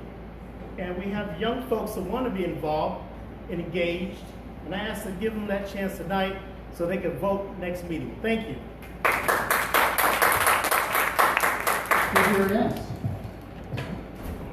So I feel kind of awkward speaking against this, but this last year we experienced getting 42 PCO papers. 43? 2 batches. 83, and there was 24 PCOs here. So there needs to be some process that as we appoint the PCOs, that they're going to come and help us do the work. Many hands make light work. Now I would actually, can I do an amendment from the floor here? I would amend to approve the people that are here. For and against. But I can make an amendment in the middle of it. I sure can. So I would move to amend this so that we approve the people who are here, with the knowledge that as the e-board works through this, there's going to be a process. Several of the people that are here have been coming to our meetings, and I applaud that. But 83 people that signed up and didn't come, that's what we want to avoid. We want people here and engaged. So that's why I spoke against it. Point of information, how many are actually up? Like 5 and 6 with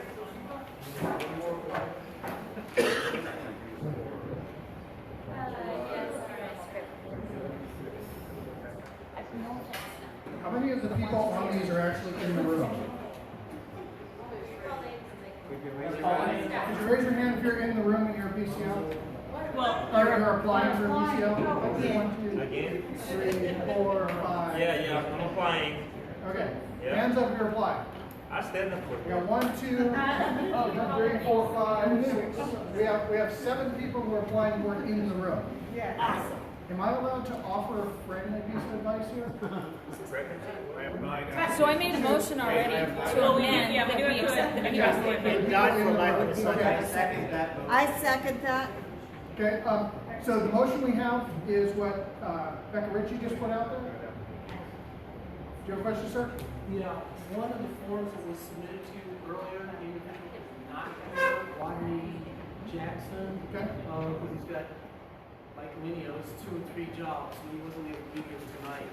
And I asked him if he could consider as part of the batch. He wanted to be back in November, but wasn't able to make that meeting. So he's asked that we consider one person who is not here tonight. There is a motion, so we need to We wait have on a that. motion that we need to move forward on. Do you have a question, sir? Wait, we have a. I was going to say something, but... You can. Can I get a clarification on what the motion is, please? Sure, the motion was to accept the PCO applications from people who are in So this room. She wants to amend the already existing amendment to make it relevant to the people, the PCOs who are in the room at this time. That's fine. Bill? I'm kind of curious if just these candidates for PCO positions, will there be duplicate PCOs and They're not. They're for empty. How do we know that? They've already been checked. Have we verified that there's no PCO? That's true. So these districts, do we know if there's a PCO in those districts? Has anyone verified that? I have one, I'd have to be an acting PCO somewhere else. Okay. In your old district. Yeah, no, Or your old. In our own precinct, someone In has- your old precinct, because nobody's in there. my own precinct where I currently live, there's an elected PCO, I would now have to be In your old one. appointed and Yeah, acting. that usually requires a slightly different process, doesn't it? No. She's applying, we can apply. You just have to look at it, plug in, and then somebody ended up being a part of that precinct.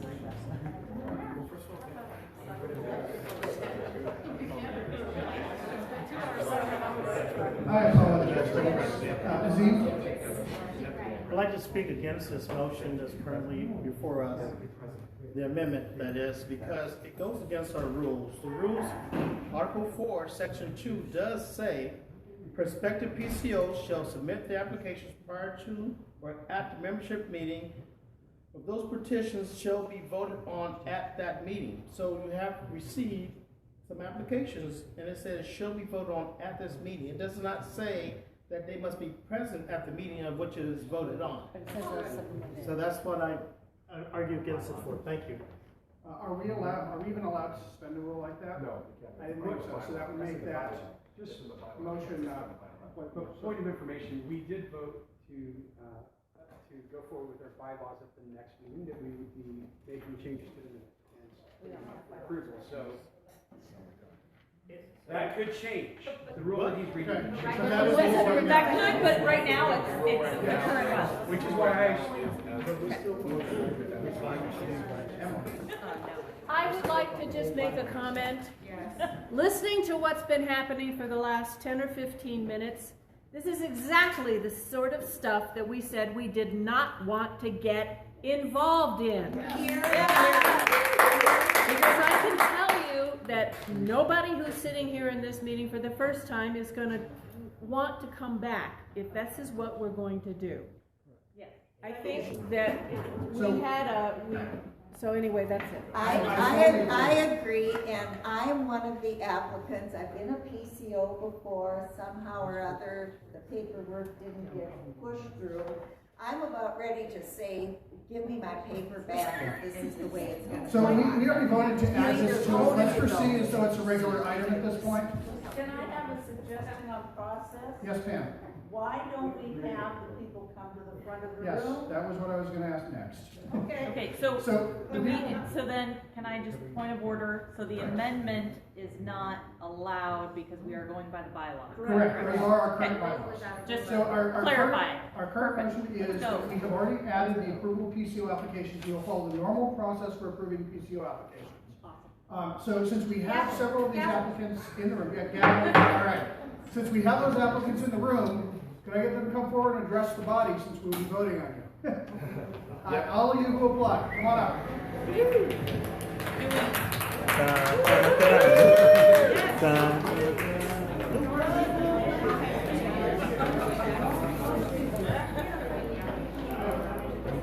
Who wants to go first? Who wants to go first? I don't know that they have to speak, right? Point of clarification? I'll be marking with a blue ribbon. If you're going to be standing and speaking, do not stand before that. I have several nose shots of people. Please stand this side of this blue ribbon. So come up and speak. Okay. You checked out my notes. 30 seconds. I got a lovely nose. All right. You volunteer to go first? It's a nice nose. 30 seconds. 30 seconds. 30 seconds, let's go. Do we have, wait, do we have a time? I don't know what's Okay, awesome. I'm Casey Goodman. I know that I've introduced myself to a whole bunch of you, and I've met with a lot of you at a lot of the meetings, so you know I'm going to be here, and you know I'm going to be involved, and I'm going to leave it at that because you already know about me. And when they say the precinct name. What is your precinct, do you know? I don't remember off the top of my head. I'm sorry, I'll be getting that in. Are you in Renton? Tomorrow. Renton? So I move to approve Casey's application. Let's hear the speeches. Yeah, let's do You it. can't read, we need to vote for each one. No. No. It just said to approve. I previously seen us approving as a group. Is there any rule that we can't? Okay, if somebody wants to single a candidate out, I believe they can to break the slate. Otherwise, I think we can vote on them as a group. Okay, thank you. Well, we have to break out the one person who's not present off the slate. Who is that? The Rodney Jackson. Yeah, no. Yeah. I move. Yes. I second. Is that even allowed according to the bylaws? Yeah, according to the bylaws, it is bylaws. If we're going to the slate, somebody has the right to break somebody out of the slate if they want to have individual debating on that. So, in favor of breaking Rodney Jackson, do you have a point of order, Kate? I do. Yes. And I'm just gonna ask, if they don't have their forms filled out tonight, Yes. is that the intent of bringing the item forward tonight? No, as far as I know, we have forms. Everybody here has filled out their forms? Is that true? Yes. Okay. Does anybody up here not have their forms filled out?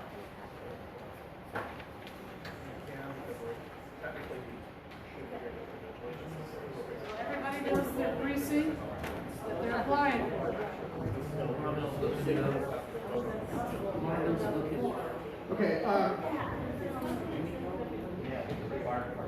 so all those in favor of the motion of breaking Rodney Jackson out of the slate, raise your hands. 1, 2, 3, 4, 5, 6. I have 6. Celia. Celia, second. And Marvin. Yeah. So I have 7 in favor of breaking out. How many are in favor of or opposed to breaking Rodney Jackson out of the slate?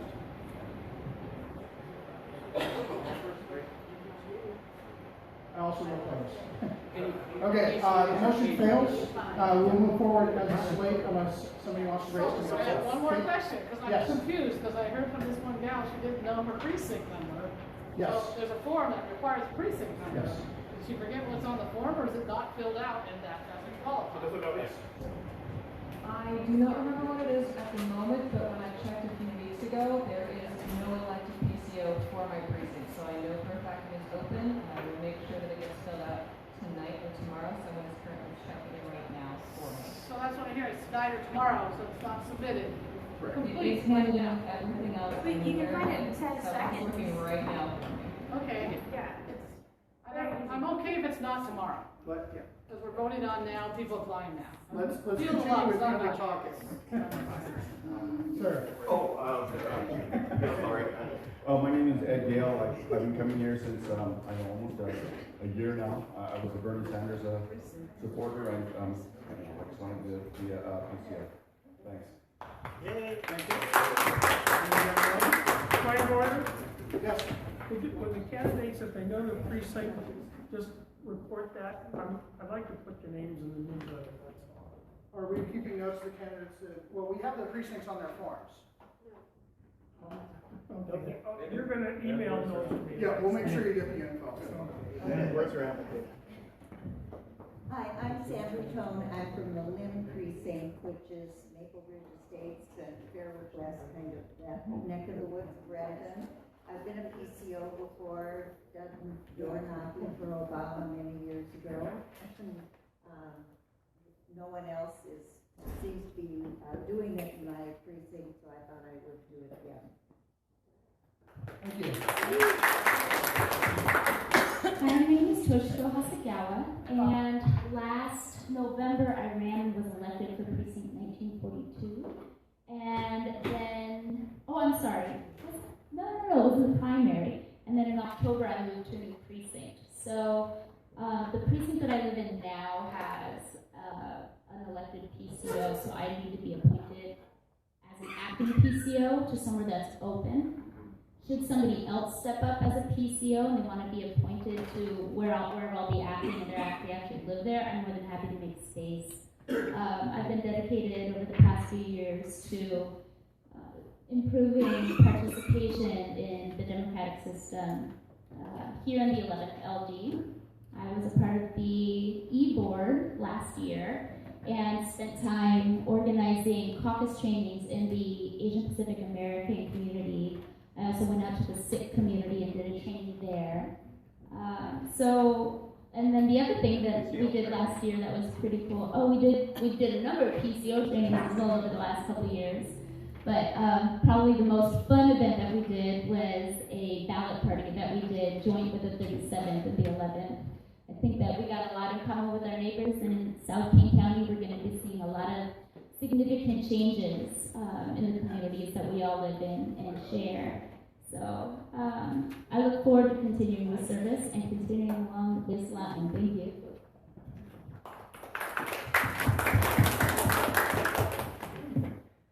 I am very very happy to be a PCO officer. Not only am I a PCO officer, my name is Monique Taylor Swan. I'm also an SEIU member from 775. I'm an executive board member there. I just left the Capitol supporting our school in Renton for our teachers. Not only will I be representing District 11 and Cascade area, but also the other outer areas as well. We are stronger together, and it takes a strong army, not just one, but an army to fight the other. So we are all in this together. We got to do this together. So I am here to make a difference. Right on. I'm so sorry, but I totally forgot something to mention. I haven't heard it yet tonight about the Women's March Saturday. Are we watching that? We have a good order after this, and I will ask you for details at that point. I'm Jessica Bobright, and I've been coming as much as I can, a lot more so since I retired. I've been active in the labor movement for 30 years at the Boeing Engineers Union that I retired from recently. And man, have we got some work to do. You know, if some of the things that are being proposed in Washington, D.C. actually come to fruition, the pain and suffering of people in our communities and the betrayal of the people who work so hard for things like Social Security, Medicare, Medicaid. You know, I walked my precinct maybe a half a dozen times in the last election cycle. I mean, just on different occasions. And so I intend to amp up my work.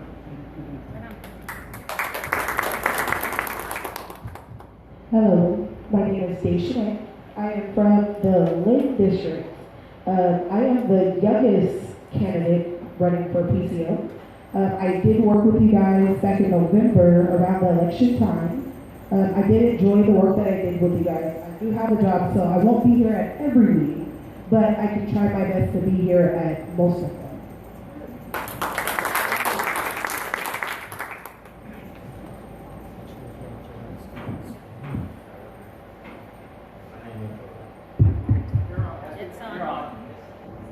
My name is Alonzo Smalls, and I was a PCO last year, part of South Park District.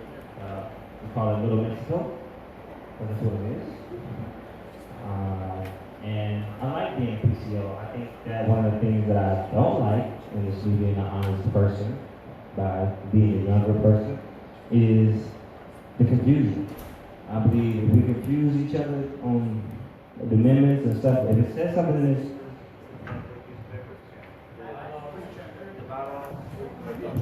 the agenda, we get along. We just have to follow the agenda, follow the bylaws, and we can get through this thing this year. You know, that's one of the things that I feel like if we get off subject on certain things and we don't disagree, you know, get back on track and agree on things. And that's one of the things that I see in this district that we need to work on as individuals and as a camp. You know, we have to stay united, because if we don't be united, we all will fall. So. Completely agree, and going forward, we definitely want to err on the side of inclusion. That is the central theme here. Okay, so do we have a motion to approve or appoint the PCOs as a slate? Yes, I'd like to make a motion to appoint the PCOs as a slate. Okay. Seconded. All those in favor? Aye. Opposed? Seeing no one opposed? Motion passes. Congratulations to our new PCO. And it's great to see you here. And if you have any concerns, please talk to me.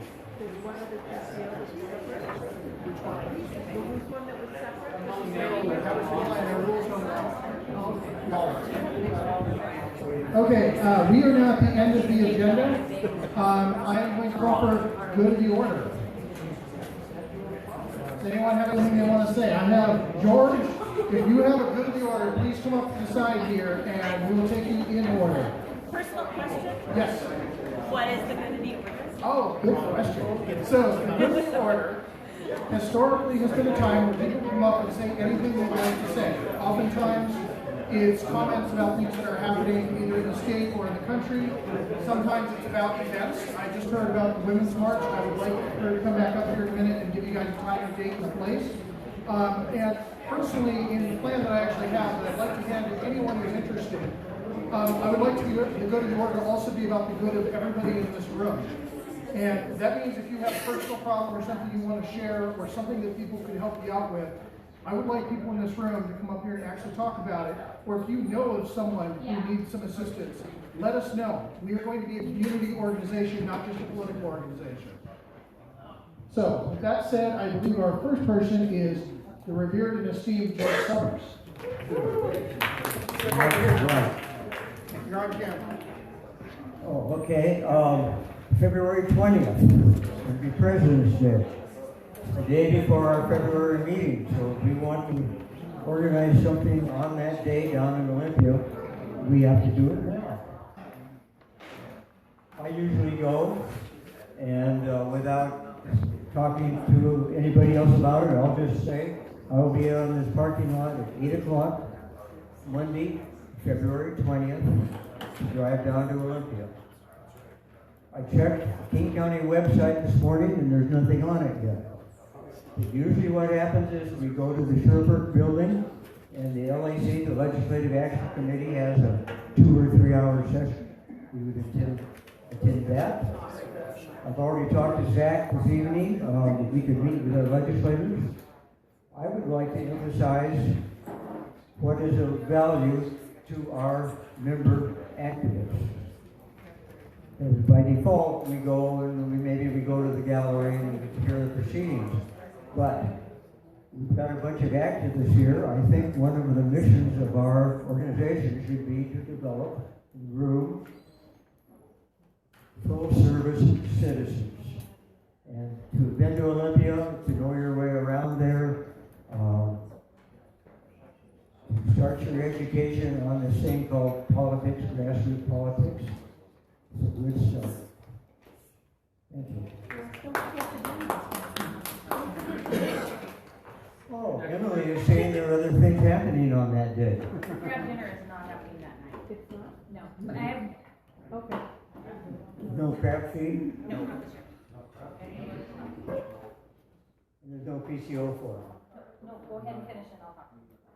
Okay, well, I was just going to speak to the things at the Capitol.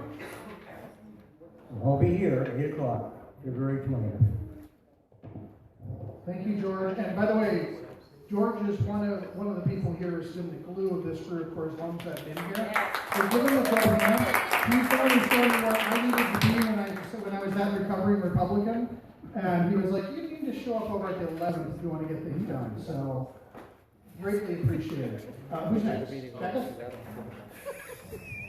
So Gordon asked me to start attending the LAC meetings with him, so I have some more information from what George just said. I actually have the Democratic legislative agenda. If anybody wants to take a look at that, I have it with me. And they did mention that the 20th is our day, so I'll make sure that if you want to go, I'm going to be making appointments with the legislators.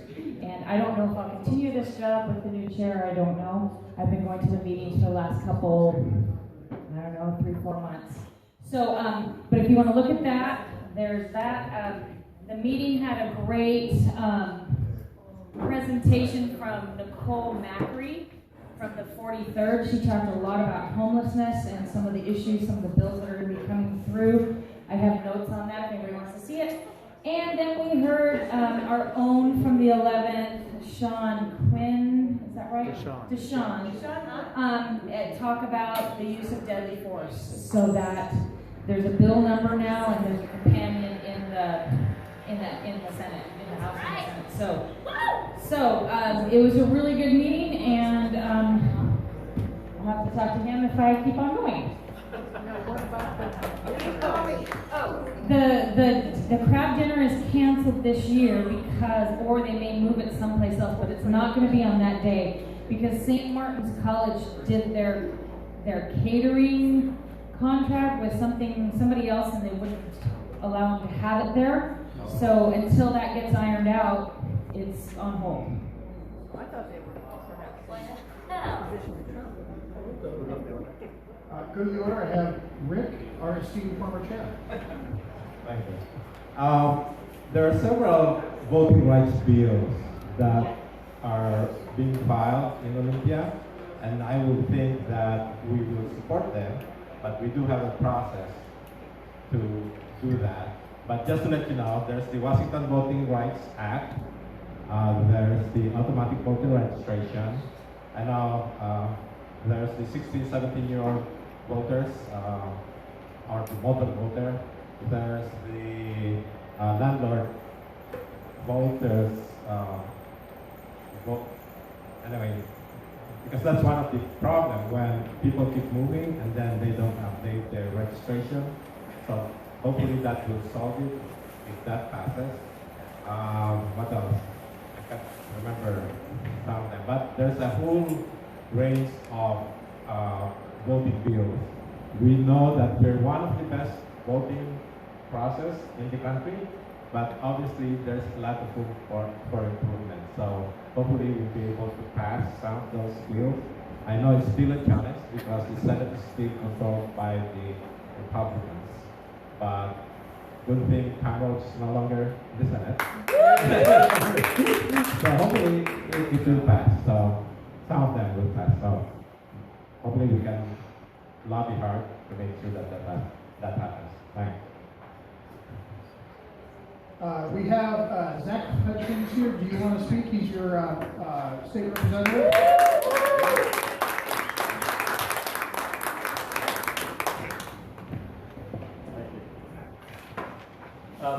Most of these voting bills are going to go through my new committee. I'm the new chair of the state government committee. So we're dropping, Mia Gregerson is going to be the new sponsor for the Voting Rights Act in Washington. We're already fighting off a bad attempt in the Senate, so it's going to be an interesting fight over a lot of these issues about expanding access, increasing participation, making sure voices are getting heard across the state. It's only 6 days in. I haven't been home before 8 o'clock yet this week, and so things are moving fast, but not crazy fast, in part because we're already down 2 members for illness. Sherry Appleton's already got pneumonia. We've got another member down in Vancouver who's in the hospital. So with a 50-member majority, we're not doing anything on the floor until we get all our members. Now, luckily, Republicans are also sick as well. Their leader is also down. So we're all humans. We're all trying to do a good job. And so if it's not moving too fast, maybe it's just because there's pneumonia going around. So everybody should take your vitamin C and get enough rest. And whisper McCleary. Yeah, there's this thing called McCleary we're working on. McCleary virus. They don't want to deal with it. So the big thing is education. I'll try and get back next month and tell you how things are going. Cutoffs around March, so if you've got any bill ideas or input, get it to us before March. Get it to us in February. We'll try and get things scheduled, try and get things moving along. If you come down, try and swing by the office. Some folks were there. I missed Glasgow's there. I missed as well. So, but I also talked to a bunch of folks. Yesterday's a day off. So come on down, say hi, send me an email. I try and answer it. I've got a brand new legislative assistant. Her name is Alice McLean. She's brand new, so if we're a few days behind, please have some understanding there. I actually went 3 months without an LA. Also, Steve Berquist was texting me. He couldn't make it because he missed a day in Olympia as well. He's also sick. So there's a lot of stuff going around. If you see Steve, don't shake his hand. And I'll be in the back for a few minutes to answer any questions. Thank you very much for your time. Have another go to the order? Hi, my name is Fern Zimmerman. I'm from the Washington PCOMG, which is the PCO Media Group. We're doing things like live streaming events. We're setting up live blogging at various LDs. If you're interested, if you're hooked into the technology world, if you're looking for a way to sort of pitch in, feel free to tag me at that table.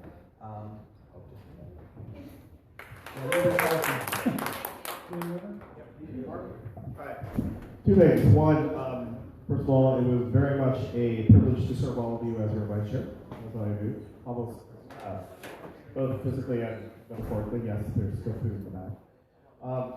One of the reasons why I'm not running for anything here is because I am the new co-chair for the King County Ducks for LD operations. That's the LD liaison. So, if you have a problem with your LD, your chairs can now interact with me all throughout the county, all 17 of them. Yeah, I get those phone calls, and I'm starting to get them now. So, I'll be working on the county level.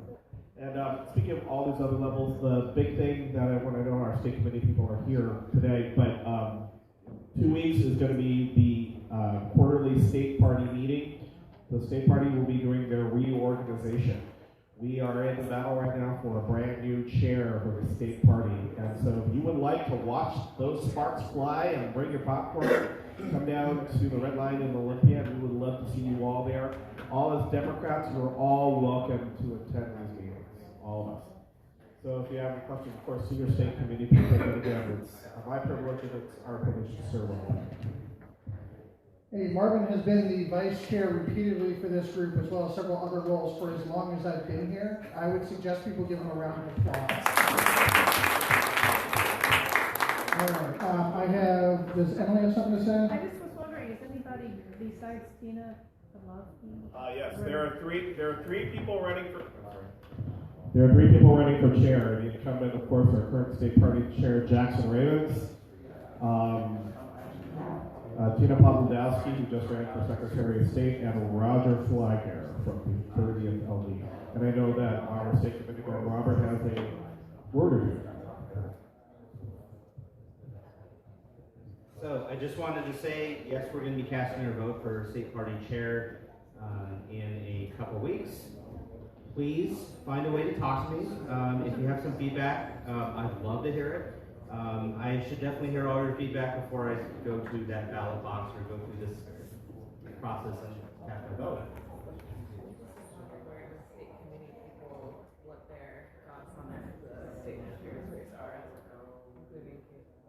We should have a conversation other than right in front of everyone right now. Okay, do I have any other good order? I have Azim and I forget your name already. Sandy, okay. Another thing that's going down in the Olympia in 2 weeks, a lot of the caucuses are reorganizing during this meeting because they usually meet at the time that the state meets. I'm currently the African American caucus chair. I won't be running again, so hopefully we get some young, energetic person that can be the African American caucus chair. So the Asian caucus, I think, is reorganizing African American caucus. So come down, participate, and hopefully get some young folks in there ready to do a lot of work. Thank you. And thank you again for your service to this order, which is also very important. I have one more good of the order. Did you want any more information on the March 7th? Yes, please. Come up, give them the details. Okay, there is a women's march in Washington, D.C. on Saturday, and there are going to be many marches in other cities of the country.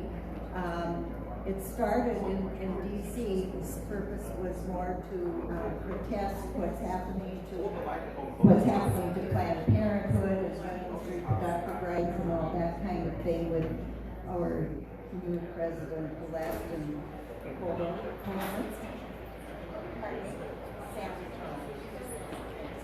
Okay, so anyway, the march here in Seattle is in connection with that. It is a silent march.